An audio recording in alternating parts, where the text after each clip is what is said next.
علیکم دوستو، آج ہم ایک اور نئی سیریز کی ابتدا کر رہے ہیں جس کا نام ہے اردو ادب کی تاریخ۔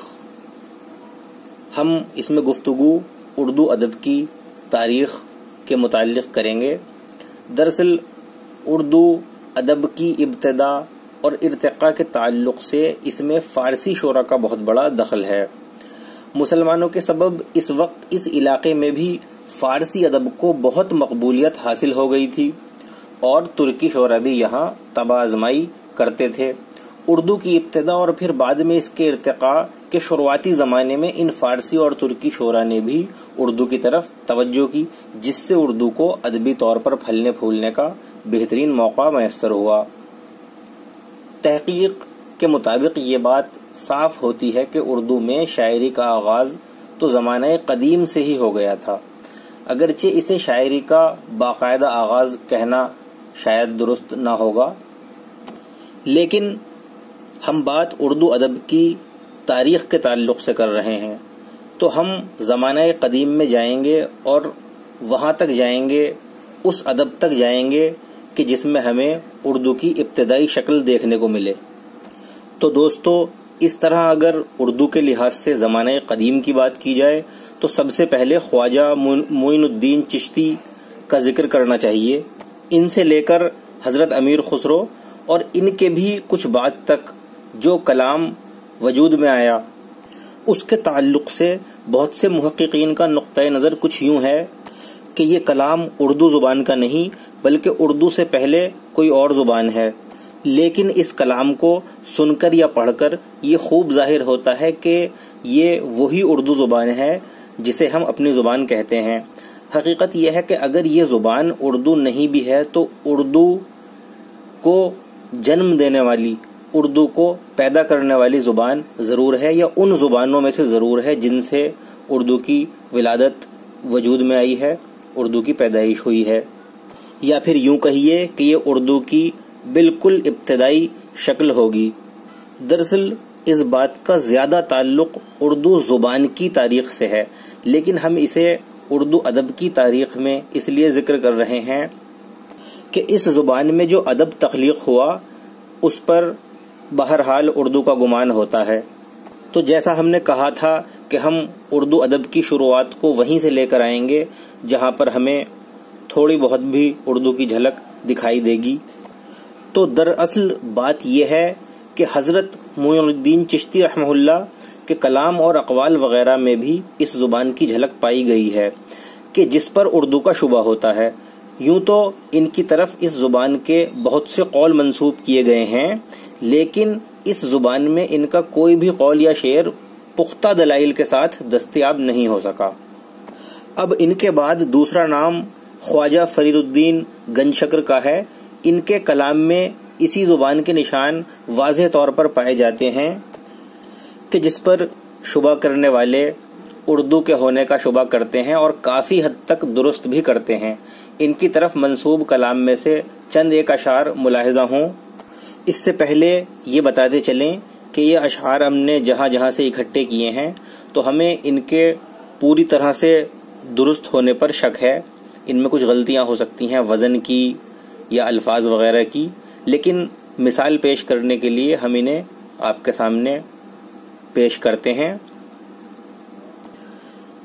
پہلا شعر جو ان کی طرف منسوب ہے: تن دھونے سے جو دل ہوتا پوک، پے واو اور کاف۔ تن دھونے سے جو دل ہوتا پوک، پیش رو اصفیاء کے ہوتے غوک۔ دوسرے میں کہتے ہیں: خاک لانے سے گر خدا پائیں، گائے بیلاں بھی واصلہ ہو جائیں۔ پھر کہتے ہیں: وقت سحر وقت مناجات ہے، وقت سحر وقت مناجات ہے، خیز درآں وقت کے برکات ہے۔ تو ان میں کچھ تلفظ وغیرہ کی غلطی یا کوئی اور غلطی ہو سکتی ہے، لیکن بہرحال ان اشعار کو پڑھ کر بآسانی کہا جا سکتا ہے کہ یہ اردو زبان کی ہی ابتدائی شکل ہے۔ لہٰذا یہاں بھی یہی اندازہ ہوتا ہے کہ اردو زبان کی ابتدا اور شاعری یا دیگر ادب کے آغاز میں بہت زیادہ فرق نہیں ہے، اور یہ بات بھی اپنی جگہ درست ہے کہ یہ شاعری باقاعدہ شاعری نہیں تھی۔ اور ان کے بعد بھی یعنی جن کا ہم ذکر کر رہے تھے، بابا فرید الدین گنج شکر، ان کے بعد بھی بہت سے بزرگوں اور دیگر لوگوں کے کلام میں اسی زبان کے نشانات پائے جاتے ہیں جسے اردو کا ابتدائی دور کہا جا سکتا ہے۔ ان میں خواجہ نظام الدین چشتی کا نام بہت مشہور و معروف ہے۔ انہوں نے اسی زبان میں دوہرے کہے تھے جو خواص و عوام میں مقبول ہوئے۔ واعظ، نصیحت اور دعوت و تبلیغ کی غرض سے اس طرح کے ادب کی شروعات میں ان سمیت کئی بزرگوں کے نام اور شامل ہیں۔ ان بزرگوں نے واعظ و نصیحت اور دعوت و تبلیغ کے لیے جس زبان کو استعمال کیا، قرین قیاس ہے کہ وہ ہماری اردو کی ہی ابتدائی شکل و صورت تھی۔ اور اسی سلسلے میں ایک بہت بڑا نام حضرت امیر خسرو کا بھی آتا ہے۔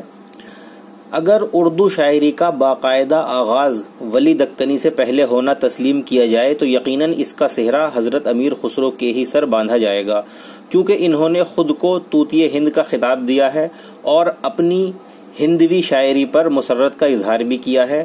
ان کے اشعار کی ایک مثال ملاحظہ ہو: گوری سووے سیج پر مکھ پر ڈارے کیس، چل خسرو گھر آپ نے رین بھئی چو دیس۔ اس کے علاوہ خسرو کے یہاں ایسا کلام بھی پایا جاتا ہے کہ جس میں ایک مصرع فارسی کا اور دوسرا مصرع اسی زبان کا ہوتا ہے جسے ہندوی کہا جاتا ہے، یا جس میں اردو کی جھلک پائی جاتی ہے، یعنی اردو کی ابتدائی شکل۔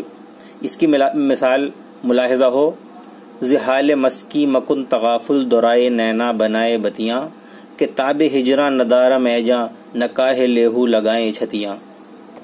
یہ غزل ان کی کافی مشہور ہے۔ اس کا ایک شعر اور ملاحظہ ہو: شبان ہجراں دراز چوں زلف و روز وصلت چوں عمر کوتاہ، سکھی پیا کو جو میں نہ دیکھوں تو کیسے کاٹوں اندھیری رتیاں۔ ایک بات یہ بھی ہے کہ کچھ محققین اس کلام کو خسرو کا کلام ہونے میں شبہ ظاہر کرتے ہیں، جبکہ حقیقت یہ ہے کہ یہ کلام خسرو کا ہی تسلیم کرنا چاہیے، کیونکہ ان کے دیگر کلام اور اقوال سے یہ ظاہر ہوتا ہے کہ انہوں نے اس طرح کا کلام کہا ہے، اور پھر اس بات کے ثبوت بھی نہیں ہے کہ یہ کلام ان کے علاوہ کسی اور کا ہو۔ خسرو نے اشعار کے علاوہ اسی زبان میں پہیلیاں بھی کہی ہیں۔ ان کی مثال بھی ملاحظہ ہو: ایک تھال موتی سے بھرا، سب کے سر پر اوندھا دھرا، چاروں اور وہ تھال پھرے، موتی اس سے ایک نہ گرے۔ اس کا جواب لکھتے ہیں آسمان۔ اور ایک اور مثال ہو ان کی پہیلیوں میں سے: بالا تھا جب من کو بھایا، بڑا ہوا کچھ کام نہ آیا، خسرو کہہ دیا اس کا ناؤ، بوجھے نہیں تو چھوڑے گاؤں۔ اس میں لکھتے ہیں دیا۔ اس زبان سے ظاہر ہوتا ہے کہ یہی زبان اردو کی ابتدائی شکل ہے، اور کسی نہ کسی درجے میں اردو ادب کا آغاز بھی یہیں سے ہو جاتا ہے۔